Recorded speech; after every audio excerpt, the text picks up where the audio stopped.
Hello guys. तो आज हम स्टार्ट करने वाले हैं 12th कॉमर्स मैथ्स 2 का first chapter, commission, brokerage and discount. Part 2 chapter का नाम है commission, brokerage and discount.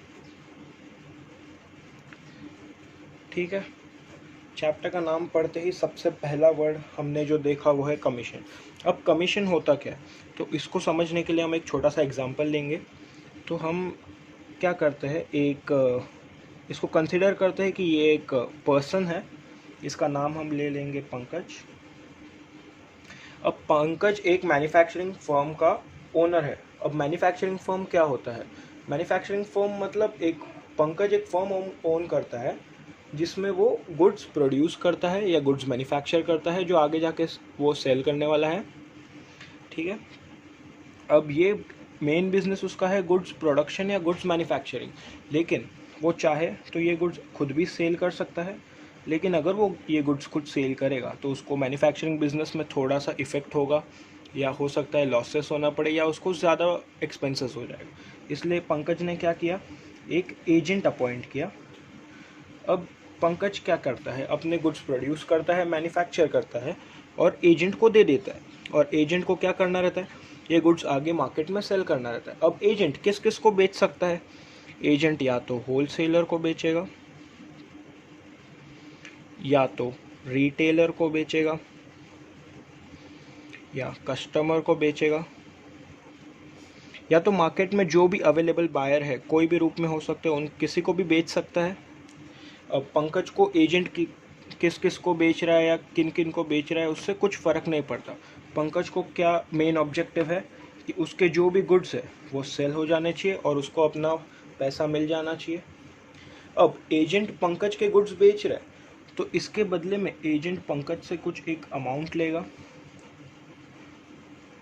Amount या उसको बोल सकते कुछ परसेंटेज लेगा जितना वो सेल कर रहा है।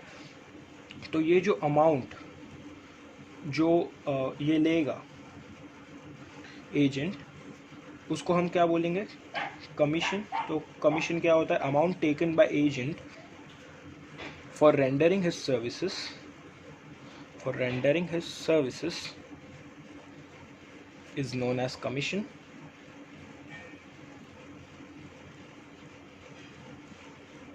ठीक है, आई होप आपको कमीशन का मतलब समझ आ गया। अब आगे बढ़ते हुए कमीशन में भी 3 टाइप्स होते हैं।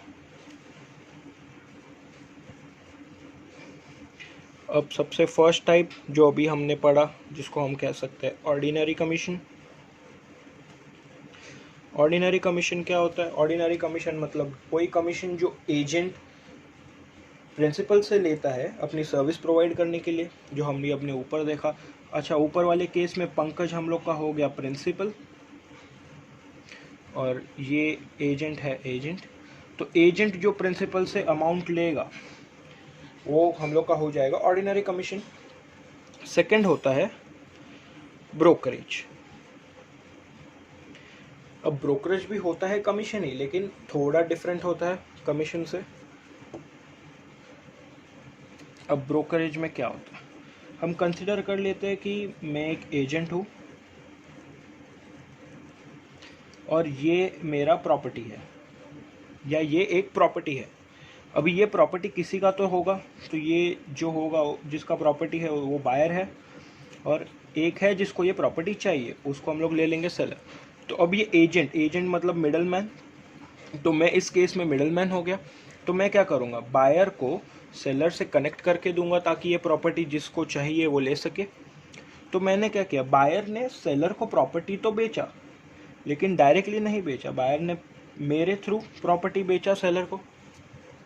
तो यहाँ पे मैं कुछ कमीशन का हकदार होता हूँ। तो मैं क्या करूँगा, यहाँ पे मैं बायर से भी एक पर्टिकुलर परसेंटेज ऑफ कमीशन लूँगा और मैं सेलर से भी एक पर्टिकुलर परसेंटेज ऑफ कमीशन लूँगा। तो ये ब्रोकरेज जो होता है वो क्या होता है, 2 वे कमीशन होता है। मतलब मुझे बायर से भी कमीशन मिलेगा और सेलर से भी कमीशन मिलेगा। ठीक है, ब्रोकरेज समझ गया। अब थर्ड होता है del creditors commission. Del creditors commission. अब डेल क्रेडिटर कमीशन होता क्या? डेल क्रेडिटर कमीशन एक एजेंट प्रिंसिपल को देता है। एजेंट क्या करता है? गारंटी करता है कि उसने जो भी सेल किया है उसका रिम्यूनरेशन जो कस्टमर को बेचा है वो वापस दे देगा। मतलब क्या हो गया कि एजेंट ने जो भी सेल किया है उसके पैसे प्रिंसिपल तक पहुंच जाएंगे। अब ये केस कब आता है या ये क्वेश्चन में कब दिखेगा? अभी जाहिर सी बात है, बिजनेस में दो टाइप के सेल्स होते हैं। बिजनेस में कौन से टाइप के सेल्स होते हैं? फर्स्ट होता है कैश सेल्स और दूसरा होता है क्रेडिट सेल्स, राइट? तो कैश सेल्स है तो कुछ प्रॉब्लम ही नहीं है, लेकिन अगर क्रेडिट सेल्स है, क्रेडिट सेल्स का मतलब यही हुआ कि हम लोग ने गुड्स दे दिए लेकिन पैसे आने अब तक बाकी है। तो पैसे आने बाकी है मतलब इसका कोई गारंटी नहीं है कि ये जो कस्टमर है जो हम लोग के गुड्स ले गया है वो पैसे देगा या नहीं देगा। तो ये इस चीज़ का गारंटी जब एजेंट देता है कि जो भी क्रेडिट सेल्स हुआ है उसका गारंटी एजेंट देगा कि उसका पैसा आपको मिल जाएगा। तो ये गारंटी जब दिया जाता है एजेंट से तो हमको क्या करना पड़ता है? एजेंट को एक्स्ट्रा कमीशन देना पड़ता है। छोटा सा अमाउंट या छोटा सा परसेंटेज हम एक्स्ट्रा देते हैं उनको कि इस गारंटी के लिए। तो डेल क्रेडिटर कमीशन बेसिकली ये होता है। अब डेल क्रेडिटर कमीशन का एडवांटेजेस क्या है? अब बेसिकली देखो, अभी कंसिडर करते हैं यही ऊपर पंकज वाला केस। पंकज है, पंकज ने एजेंट को डेल क्रेडिटर कमीशन नहीं दिया और एजेंट ने सेल्स किया है क्रेडिट पे कैश पे, दोनों पे किया। कैश का कुछ प्रॉब्लम नहीं है, लेकिन क्रेडिट सेल्स जो किया है उसमें से एक कस्टमर ने पैसा देने से इनकार कर दिया या वो इंसॉल्वेंट हो गया। तो इसमें अब लॉस किसका है? एजेंट का या प्रिंसिपल का? ऑब्वियसली क्योंकि डेल क्रेडिटर कमीशन नहीं दिया होगा, पंकज का लॉस होगा। इन केस अगर डेल क्रेडिटर कमीशन दिया होता और वो कस्टमर जिसको एजेंट ने गुड्स बेचा था वो इंसॉल्वेंट हो जाता है और किसी रीज़न की वजह से पेमेंट नहीं करते, तो लॉस कौन बेयर करता? एजेंट। तो यूजुअली जो प्रिंसिपल्स होते हैं जो गुड्स देते हैं एजेंट को, वो ये प्रेफर करते हैं कि डेल क्रेडिटर कमीशन दिया जाए अगर क्रेडिट सेल्स हो तो। ये बहुत इंपॉर्टेंट बात है फ्रेंड्स की अगर क्रेडिट सेल्स है तो ही डेल क्रेडिटर कमीशन पिक्चर में आता है। बहुत इंपॉर्टेंट पॉइंट है, इसको ध्यान में रखना। आई होप आपको सब समझ गया।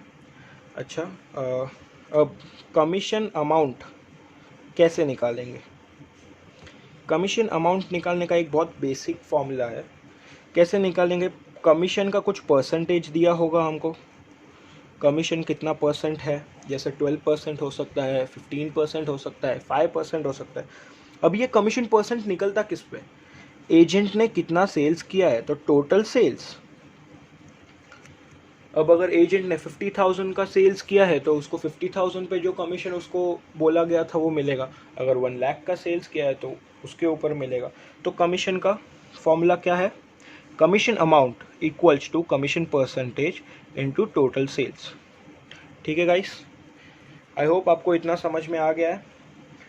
मैंने कोशिश की है कि मैं इस लेक्चर में या इस वीडियो में जितने भी बेसिक कॉन्सेप्ट्स है वो सब क्लियर कर दूँ। अगर आपको कुछ भी डाउट्स है तो आप प्लीज़ कमेंट में बताइए, और अगर आपको ये वीडियो अच्छी लगी है तो प्लीज़ लाइक कर देना और मेरे चैनल को भी सब्सक्राइब कर देना। नेक्स्ट वीडियो में मैं एक्सरसाइज 1.1 स्टार्ट करने वाला हूँ। हम हर एक सम डिटेल में समझेंगे, सॉल्व करेंगे। ठीक है, bye guys, hope you have a nice day.